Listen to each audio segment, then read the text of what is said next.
આજે આપણે બનાવીશું એકદમ સરસ મજાનું રજવાડી શાક, ગુવારનું નવું શાક.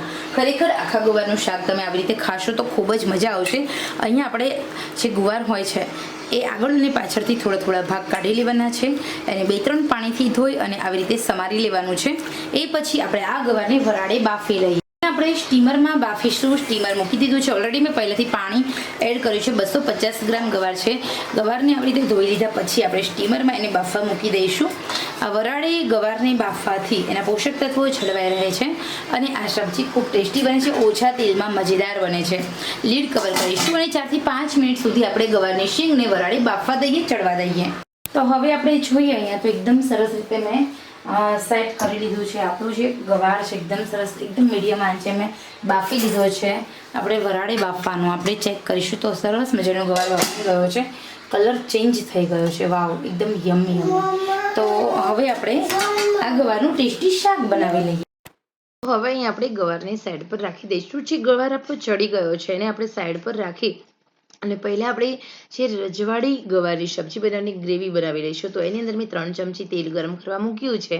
તેલ મારું એકદમ સરસ ગરમ થઈ જશે એટલે હું એમાં એડ કરું છું લીલા સમરેલા મરચાં. જો તમે આવી રીતે ગવારનું શાક બનાવશો તો ખૂબ સરસ ટેસ્ટી બનશે.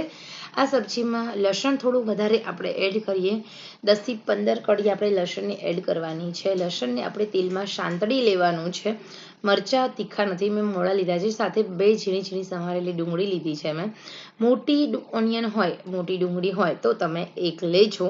તો અહીંયા આપણે આવી સરસ રીતે હલાવી લેવાનું છે. તો અહીંયા જે ઓનિયન હોય છે એને એકદમ નહીં ચડવા દેતા, પરંતુ 80% સુધી તો આપણે તેલમાં એને ચડવા જ દઈશું. ઓકે, ગેસની આંચ આપણે થોડી ટુ મીડિયમ રાખવાની છે, ગેસની ફ્લેમ, અને મીડિયમ આંચે આપણે આ ચડવા દઈએ. હવે અહીંયા મેં મોટા 1 ટમેટું હતું એમાંથી 4 ભાગ કરી અને 2 ટામેટાં લીધા છે. ટામેટાને પણ હું સાંતળી લઉં છું. અને એ પછી આપણે ડ્રાયફ્રૂટ્સ એડ કરવાના છે. 3 થી 4 કાજુ અને 4 થી 5 બદામ મેં એડ કરી છે. સાથે સાથે ખસખસ પણ એડ કરવાની છે. ખસખસ છે એનાથી આપણું શરીરને કેલ્શિયમ મળે છે, પ્રોટીન મળે છે, સાથે આપણા શરીરને તાકાત મળે છે. ખસખસથી નીંદર સારી આવે છે. તો અહીંયા આપણે ખસખસનો ઉપયોગ કરીશું. તો અહીંયા આપણું પ્રોટીન, કેલ્શિયમ અને મિનરલ્સથી યુક્ત આપણી ગ્રેવી બની ગઈ છે. આવી રીતે બનાવશો તો તમારા શરીરને તાકાત મળશે. આપણું હ્યુમન બોડી મિનરલ્સ, વિટામિન્સનું બનેલું છે. તો હું દરેક રસોઈની અંદર એવી બધી વસ્તુ એડ કરું છું જે આપણા શરીરને તાકાત આપતું હોય.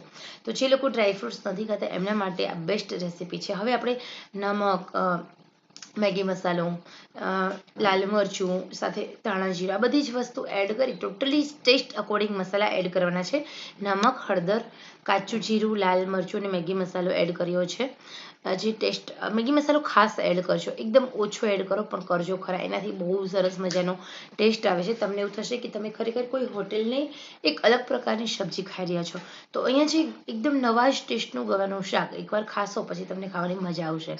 ગેસની આંચ બંધ કરી દઈએ અને હવે અહીંયા આપણે તૈયાર કરેલી જે ગ્રેવીનો સામગ્રી છે એકદમ ઠંડી થવા દઈએ અને પછી આવી રીતે સૌથી નાની મિક્સર જારમાં તેલ નિતારી અને ટ્રાન્સફર કરી લઈએ, પછી પીસી લઈએ.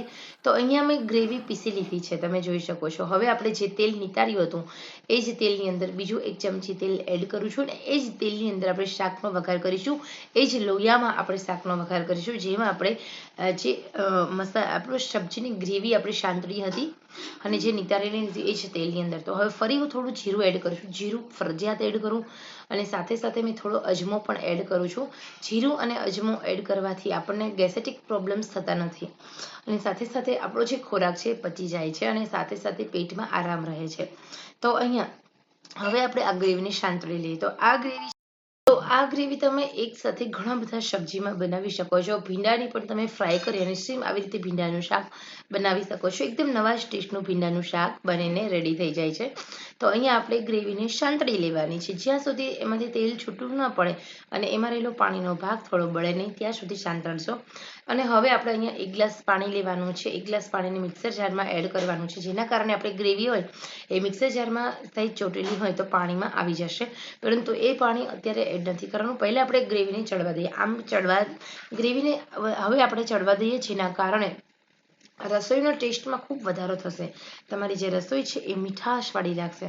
કોઈ લોકો હોય એને ખાવાનું એટલું મન થશે કે જે લોકો 2 રોટી ખાય છે 4 રોટી માંગીને ખાશે અને સબ્જી વધશે તો લુખી ખાઈ જશે. એવું આ ગવારનું શાક બને છે. તો મારા હસબન્ડને ગવારનું શાક નથી ભાવતું, તો મેં થોડું ડિફરન્ટ રીતે કર્યું, તો ખરેખર એમને પણ ભાવ્યું. એમને ખબર જ ન પડી કે આ ગવારનું શાક છે. અને પહેલાં તો આમ મોઢું બગાડ્યું જોઈને, પણ એને પછી ભાવ્યું. તો ખરેખર તમને પણ એવું લાગે કે તમારા ઘરમાં કોઈ વ્યક્તિ ગવારનું શાક નથી ખાતા, તો આવી રીતે બનાવીને ખવડાવો. જે નથી ખાતા એ ડબલ ખાશે, માંગીને ખાશે, પ્રેમથી ખાશે, હસે ખાશે.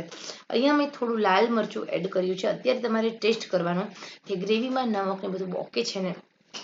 તો જો ગ્રેવીમાં ઓછું હોય તો એ પ્રમાણે એડ કરવાનું. હવે આપણે જે પાણી આપણે મિક્સર જારમાં એડ કરી લીધું હતું 1 ગ્લાસ, એ એડ કરી દઈએ અને ગ્રેવીને આવી જ રીતે તેલમાં સાંતળવા દઈએ. લીડ કવર કરીશું અને 3 થી 4 મિનિટ સુધી ગ્રેવીને ચડવા દેવાની છે પાણીમાં, જેના કારણે થોડું વધારે ટેસ્ટી બને. પાણી આપણું ઉકળવા લાગે એટલે. તો હવે આપણે એમાં એડ કરવાનું છે ગવાર. અહીંયા તમે જુઓ બાફેલો છે, વરાળી બાફેલો ગવાર હતો, એ એડ કરવાનું છે. બાફેલો ગવાર ઉમેરી આપણે હલાવી લેવાનું છે. સૌથી મહત્વની વાત એ છે કે જ્યારે તમે બીજી રીતે સબ્જી બનાવો છો ત્યારે ગવાર તમારો તૂટી જાય છે, વચ્ચેથી ભાંગી જાય છે. તો અહીંયા તમે વરાળી ગવાર બાફો છો તો એ ગવાર તમારો આખો જ રહે છે, બિલકુલ તૂટતો નથી. તો આવી રીતે તમે આખા ગવારનું એકદમ ન્યૂ અને રજવાડી શાક સરસ રીતે બનાવી શકો છો. હવે આપણે લીડ કવર કરીશું અને એકદમ મીડિયમ આંચે 3 થી 4 મિનિટ સુધી ચડવા દઈએ, જેના કારણે પાણીનો ભાગ બળી જાય અને ગ્રેવીમાંથી એકદમ સરસ મજાનું તેલ છૂટું પડે. જેટલું તેલ આપણે ઉમેર્યું છે બધું જ તેલ છૂટું પડી જશે. 3 થી 4 મિનિટમાં તમને ઉપર તેલ દેખાવા લાગશે. તો ચલો આપણે લીડ કવર કરી દઈએ અને ફટાફટ ચડવા દઈએ. અને હવે 3 થી 4 મિનિટનો ટાઈમ થઈ ગયો છે, તમે જોઈ શકો છો.